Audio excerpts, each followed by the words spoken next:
पूरा टॉपिक पे ध्यान। चैप्टर नंबर 6 स्टार्ट कर रहे हैं।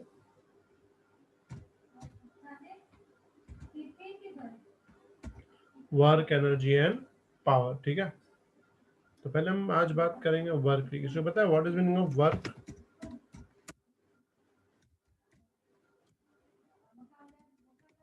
The scalar product of scalar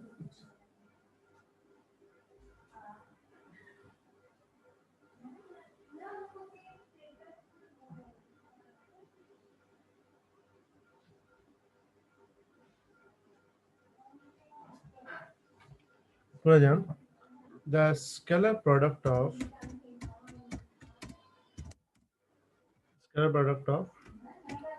force acting on particle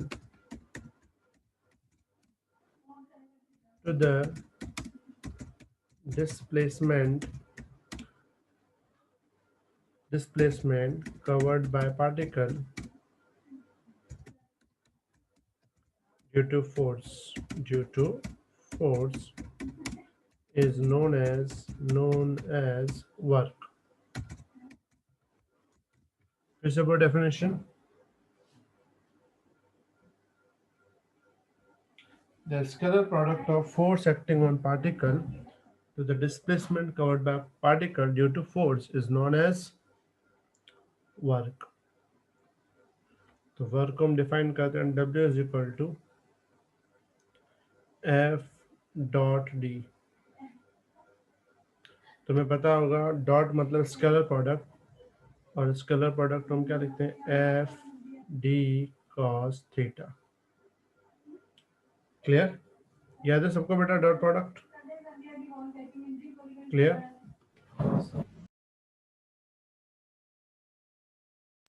Yes, sir.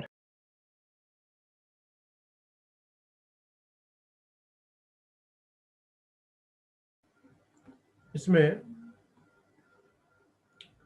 अगर मैं यूनिट की बात करूं, unit of work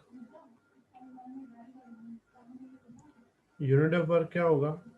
it's Newton metre, इसको हम जूल बोलेंगे। वर्क का यूनिट क्या होता है? न्यूटन मीटर, या फिर क्या होता है? Joule. It is scalar quantity. कौन सी क्वांटिटी है? Scalar quantity.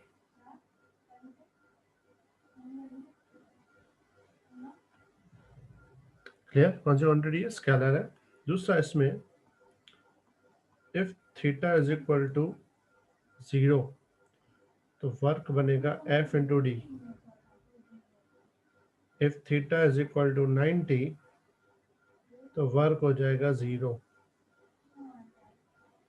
और अगर थीटा होगा 180 तो वर्क होगा माइनस एफ डी। बात समझ आई सबको बेटा? 180 का मतलब क्या होता है? जो फोर्स जो है ना डिस्प्लेसमेंट के ऑपोजिट डायरेक्शन में हो। ऑपोजिट डायरेक्शन का मतलब होता है, जैसे हम बात करें फ्रिक्शन फोर्स की, तो फ्रिक्शन फोर्स क्या होता है? मोशन का ऑपोजिट होता है। तो उस वक्त जो वर्क डन होगा वो नेगेटिव वर्क डन होगा। नेगेटिव वर्क डन का मतलब होता है एनर्जी का लॉस हो जाना। क्लियर है बात सबको बेटा? किसी को डाउट यहाँ तक? No, sir, no doubt. में जो फॉर्मूला में फोर्स है ना, इस फोर्स को एक्चुअल में हम बोलते हैं एफ कांस्टेंट फोर्स। मतलब यहाँ पे जो फोर्स है वो क्या है? तुम्हारा कांस्टेंट है। क्लियर बात नहीं? लेकिन अगर फोर्स वेरिएबल हुआ तो क्या होगा? इफ फोर्स इज वेरिएबल मतलब अगर कंटिन्यूसली फोर्स की वैल्यू चेंज हो रही हो। जैसे मैं एग्जांपल दूं, जैसे ये एक ग्राफ ड्रॉ कर रहा हूं मैं। यहाँ रखूं मैं डिस्टेंस d, यहाँ उसको हम सिंपल में x बोलते हैं, और यहाँ पे हम बोलते हैं समझो फोर्स f। ठीक है, और समझो ग्राफ जो है ना कुछ इस टाइप का है। ठीक है, इस ग्राफ का क्या मतलब होता है कि डिस्टेंस तो बढ़ रहा है लेकिन फोर्स की वैल्यू भी कांस्टेंट नहीं हो रही। फोर्स की वैल्यू भी कंटिन्यूसली क्या हो रही है? चेंज हो रही है। हमने जो पहला वाला किया था f इंटू डी, इसका ग्राफ कैसा आना चाहिए? इसका ग्राफ आता है स्ट्रेट लाइन, मतलब कि यहाँ पे अगर डिस्टेंस है x, यहाँ पे फोर्स है F, तो इसका जो ग्राफ बनेगा वो कौन सा बनेगा? स्ट्रेट लाइन बनेगा। स्ट्रेट मतलब x तो बढ़ेगा बट फोर्स इंक्रीज नहीं हो रहा, फोर्स कांस्टेंट है। लेकिन यहाँ देखो फोर्स चेंज हो रहा है, तो जब फोर्स चेंज हो रहा होता है उस वक्त हम क्या करते हैं, इसके अंदर एक छोटा सा पार्ट सपोज कर लेते हैं, वेरी स्मॉल पार्ट, ठीक है।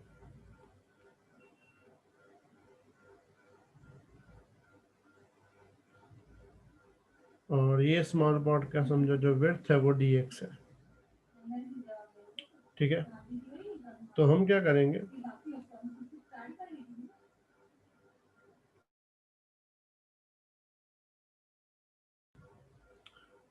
इसमें क्या है, as shown in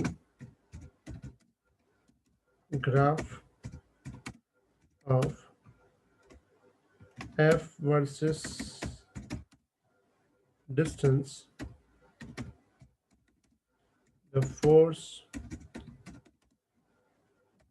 continuously vary with distance। क्या हो रहा है, कंटिन्यूसली वैरी हो रहा है डिस्टेंस के साथ। Then find total work done, consider a small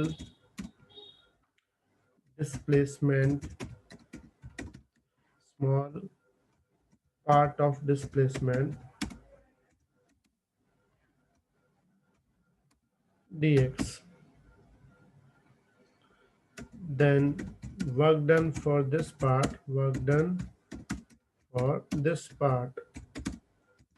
इस पार्ट का वर्क डन क्या होगा, तो हम लिखेंगे dw is equal to f dot dx, छोटे से पार्ट का, ठीक है। to find total work done, integrate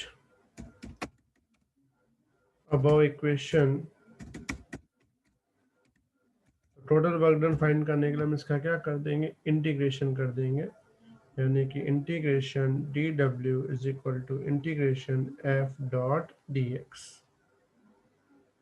या फिर इसको हम लिखेंगे dw का तो हो जाएगा w और सामने मिलेगा इंटीग्रेशन f डॉट dx। कहाँ से कहाँ तक इंटीग्रेशन, तो समझो लिमिट लेते हैं हम x1 से लेके x2 तक, ये समझो लिमिट x1 है, ये x2 है। समझ में आई बेटा बात?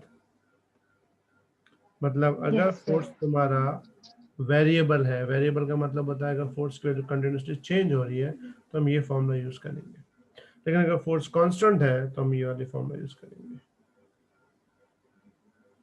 आई बात समझ बेटा, क्लियर एवरीवन? इसका मैं एक एग्जांपल भी देता हूँ, example soon low.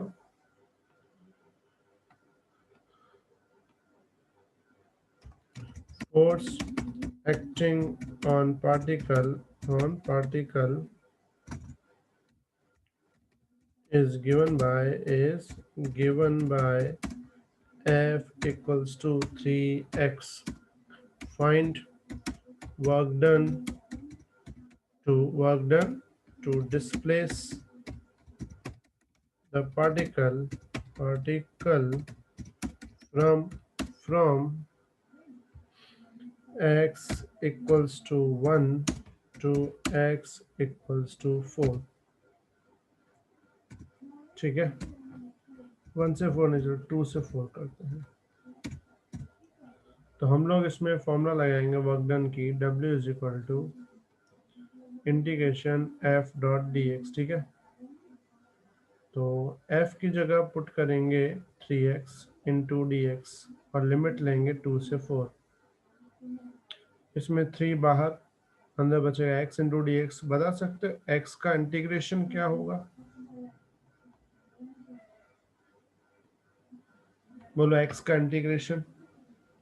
x square by 2. x square by 2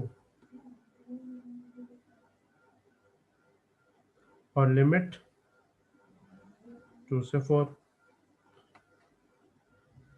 फिर इसमें वैल्यू पुट कर देंगे।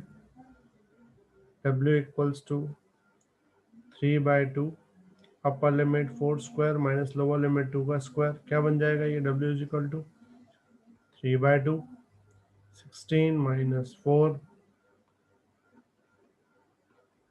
16 माइनस 4 क्या हो जाएगा? 12। 12/2 6 3 जा 18 जूल।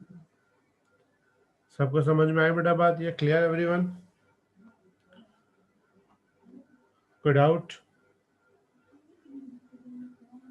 हाँ बेटा क्लियर? Yes, sir. तो वर्क डन क्या होता है? सिंबल में फोर्स इनटू डिस्प्लेसमेंट। उसकी दो फॉर्मूलाज, एक अगर फोर्स कांस्टेंट है तो simple F into D, force अगर वेरिएबल है तो integration F into dx। Got it? लिख लो फटाफट। दोनों में यूनिट सेम रहेगा वर्क का, जूल या न्यूटन मीटर। लिख के मैसेज करो फास्ट।